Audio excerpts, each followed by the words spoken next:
Hello everyone, welcome to my channel Mojo Play Sims. Today I'm here with part 2 of our Spanish home build. This is, if you haven't seen part 1, this is a large family home that has a kind of Spanishy look and feel to it.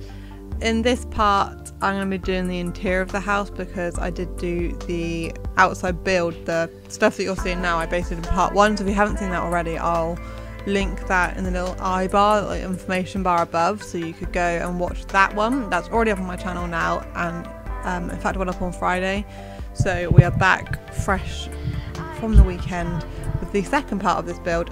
If you did watch the first part of this build, you'll see that I decorated a lot of the house with kind of ivy and things, and I'm really just doing that here as well to you know, the whole of the house, really just to make sure that there's, you know, no kind of random blank walls. I didn't want the whole house covered in it, but I did want it to kind of look like it was naturally growing. So on some places, like now, I have it on the ground floor, but it's not on the first floor. I don't think I put it up there because I just think maybe it wouldn't have grown so far that side or whatever. But yeah, I really liked how it looked on this house. I used to go to Spain a lot actually as a child.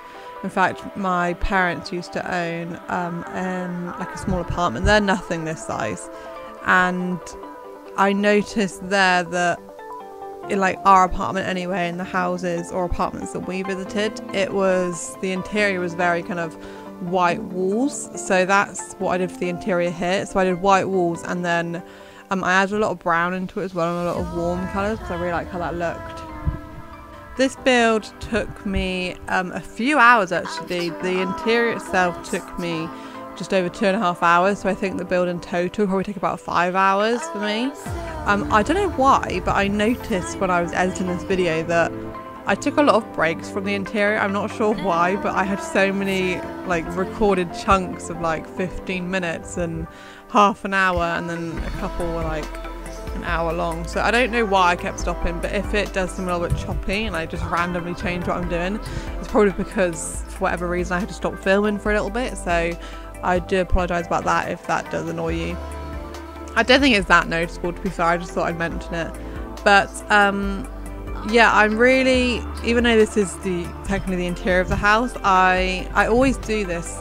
I tweak what I've done on the outside as well. I think I left around a day or two between doing the outside of this house and then the interior. I do like to do that because like now a lot of the time I'll think of a few new ideas, like how I'm doing the kind of pond area now. I just thought that area there looked so kind of plain and blank that I wanted to add a kind of rock pool area, so that's what I'm doing now, and that was an idea that I had off screen, so that's kind of why I like to leave at least a day really between filming the build and then doing the interior. That I do like doing my bigger houses in 2 parts, so let me know if you have an opinion on that. If you do like that or don't like that, let me know, because then I can change it somehow if you don't like it, but if you don't mind it, then I'll keep it the way it is really. I personally like it, and I make videos that I think I would want to watch, and so for me sometimes I'm in the mood for a house build, or sometimes I'm in the mood to see something be decorated, so that's kind of why I split it into 2. Also because I'm not the fastest builder in the world actually. In fact, I take a long time. I filmed a 10-minute build challenge the other day, which will probably go up in like a week or 2. If you subscribe to my channel you'll know when I post it, because I'll put a little notification up. But yeah, I failed at the 10-minute build challenge. Like, I cannot build a house in 10 minutes. I barely even got the outside done, let alone the decoration. I do not know how people get it done, and it wasn't even a particularly big house. I just could not do it fast enough.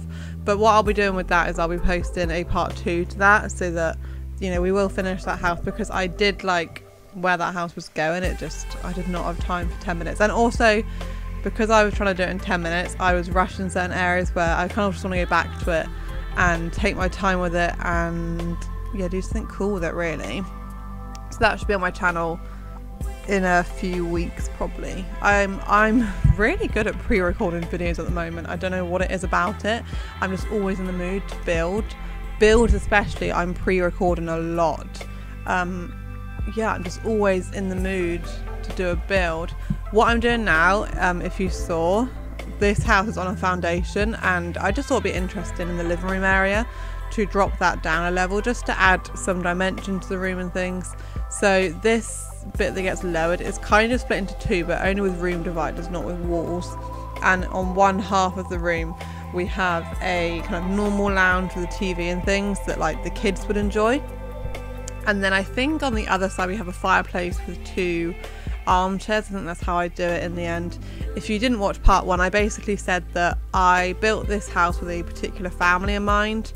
I probably won't do a let's play on them, but you never know, I might do in the future. But when I was building the house, kind of did have a bit of a family in mind, and I imagined a single Spanish mother living here with her two twin girls. She's a businesswoman, so that's how she can afford this big house. And yeah, two twin girls. So when I decorate the upstairs, I do like one room for her, and then I do a joint room for the twin girls. I was going to do individual rooms, but you'll see when I do the upstairs that it would have been either two small rooms or one big room, so I ended up just doing one big room. I really like how this area looked actually split into two. You could definitely change it to just one big living room area, but I kind of felt like, personally, I felt the space would be a bit too big for like just one living room. Also, because we dropped it down a level, it made putting a fireplace down quite tricky because I didn't want to go against the foundation. But I've now since learnt, because I've done it in other builds, that you can sort that out. You can basically delete that wall temporarily and then put the fireplace down and then put the wall back, and you'll be able to have the fireplace or whatever it is you're placing on the floor rather than attached against the foundation. So the only problem with that for like a build like this though is that I'd done all the ivy on the outside, and that would then be kind of annoying to have to put that all back. But anyway, I didn't even do that for this one in the end, because as you saw, I just did I split the room in two. For the kitchen, I wanted the kitchen to be really nice, big and spacious, so I placed it all kind of wrapped around the room, and then I also put quite a large actually island in the middle. And then I didn't know what to do with this little 2x2 square room that I had, so I ended up putting two fridges there. You could switch it out for like one fridge and then like a microwave or something, but I don't know why. I really like putting two fridges and two stoves in a house. I know it kind of just makes like no sense at all, but yeah, I don't know what I like about that, but I just imagine like a big family having two fridges because they just have so much food, even though this actually wasn't made for a massive family. It's only made for like a family of 3 or 4 really, but you know, you see where I'm coming from. So yeah, I'm also placing two stoves. I kind of like how that looks because I feel like that looks like a really big oven. So that's what I did there. And then I also remembered to place a bin. I always hate placing bins actually, because I never know where to put them, because I always design a kitchen so it like fits perfectly into a room, and then I remember I need to put a bin in. I remember in Sims 3 we had that bin that was like a dishwasher, so it was attached to the counters, and I kind of wish they brought that back because I hate having to put bins in the house. I think it just ruins the look of it sometimes, but you know, it's kind of a necessity, to be honest.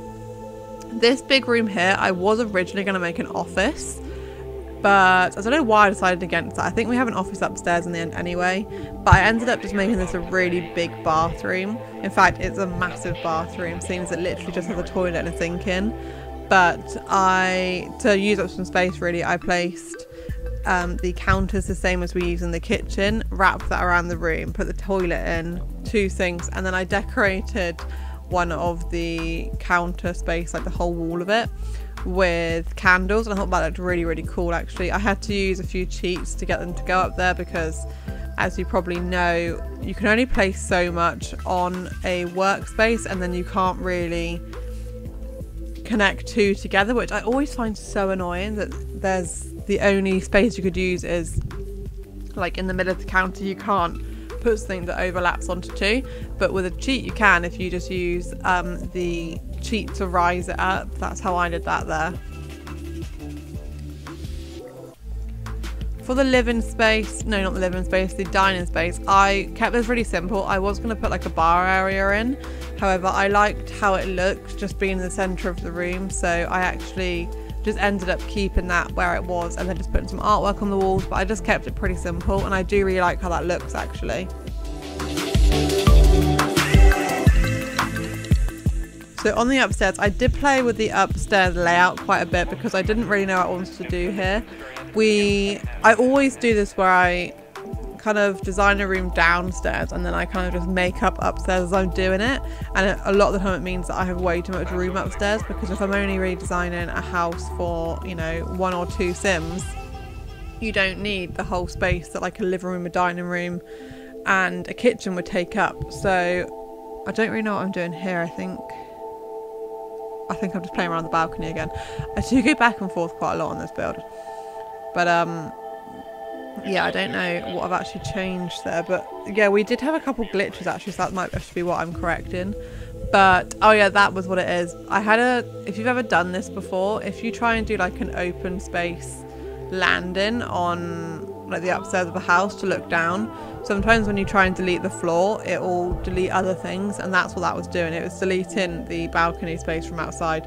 I don't know why it does that, because they're not even connected at all, but yeah, it does. It does it with roofs and stuff as well. There's a few glitches there, but we did get there eventually, and this is where I'm just really deciding the layout of the house.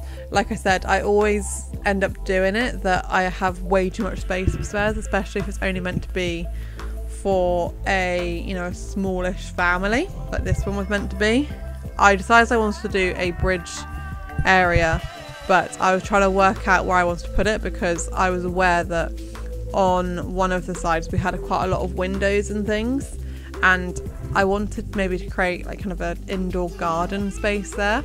It was a kind of weird idea, I know, and I could have done it that I just put the open space bit connected to the windows, but then I thought it'd be too wide and there wouldn't be enough walking space, so that's why I actually did this indoor garden thing. So I wasn't sure really what else to do with it, and I actually really like how it looked in the end.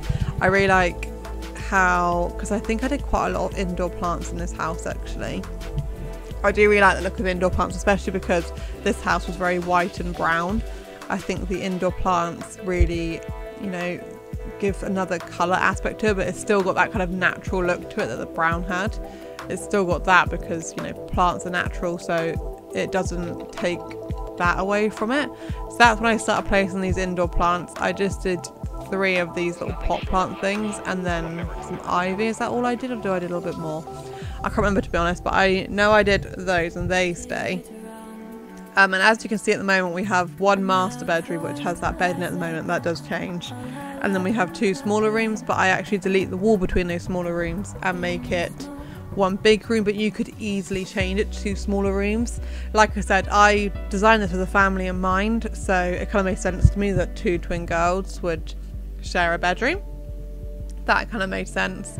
So I did it so that it was just 1 big room instead, but you could easily, as you can see at the moment, it's split into 2 rooms, and you could just definitely just split that up again and add a door in. Balcony at the front, I place more benches and like a little coffee table, and I also think I place like a table to eat at. I want to say the shape of this balcony changed in a minute as well. I filmed this kind of like a week ago and I can't quite remember what I did, but yeah, I placed a table to eat on, and then did I change the shape of something maybe? No, I didn't. I don't know why I thought that for. So on to the master bedroom. I kept it pretty neutral actually. I ended up changing the shade of that bed to a more grey one, but I did keep that bed and I just changed the swatch because I wanted it to be slightly darker wood, but then I didn't like any of the bedding, like the colour bedding that came with the rest of it, so I ended up changing it to a grey colour. And then the bathroom, I was going to place that really modern bath, which is that from the, no, I don't think it is from the fitness stuff pack. I think that's just the bath that we already had, but it wasn't really suiting the house. I just liked the wood kind of effect on it, but yeah, the style of it wasn't suiting the house at all, so I did more of a traditional bedroom. Just a few clutter items in the master bedroom, just a bit of like makeup and nail varnish kind of look of things, and some perfume. And then for the other bathroom, I made it more of a child's bathroom, so maybe the girls use this one and the mum uses the other one. So I placed the one of the baths from the Parenthood game pack in there to give it more of, you know, a kid-friendly kind of look for this bit, this is when I decided to split it into one big room, or not split it into one big room, make it one big room, because this is the only room in the house actually that doesn't have white walls.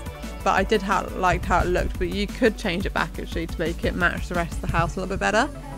But I decided to make it one big room while I was trying to find wall colours, because I liked that pale pink, but I think anything else was like too much for contrast to the white that we had in the rest of the house. So that's why I kind of ended up making it one big room, because I didn't want to just have two identical rooms next to each other. So I just did it so that the beds were one end of the room, and then we had like toys and things at the other side of the room. I want to do some room builds soon actually. I think we'll literally go through like every room in the house and do that.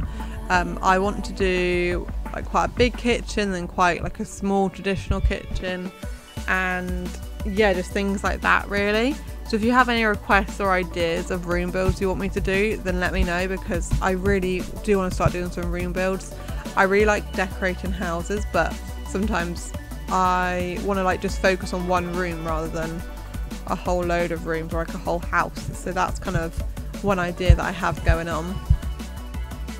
So anyway, just on to some screenshots of the house. You've already seen the outside of the house. So that is the smaller living room area with the fireplace, and then the big downstairs bathroom, the massive downstairs bathroom actually. Then we have the kitchen area, one of the bathrooms upstairs. I really like how that balcony area looks down onto the house. I think that'd be really warm and welcoming if you were coming into the house and you could see what visitors were arriving. So really like how that area looks. The indoor garden area. A view down to the front door so you could see what guests had arrived. I really like this view down, like the view down to the rest of the house. The outdoor pool area, and then that is the whole house. You can download this house from the gallery. You can either search my username mojoplayssims or use the hashtag mojoplayssims to find it. If you do download this house, let me know. Tag me on Twitter at mojoplayssims. I would love to see what family you have living there, or how you've changed and adapted the house to suit your Sims. Thank you very much for watching. Bye.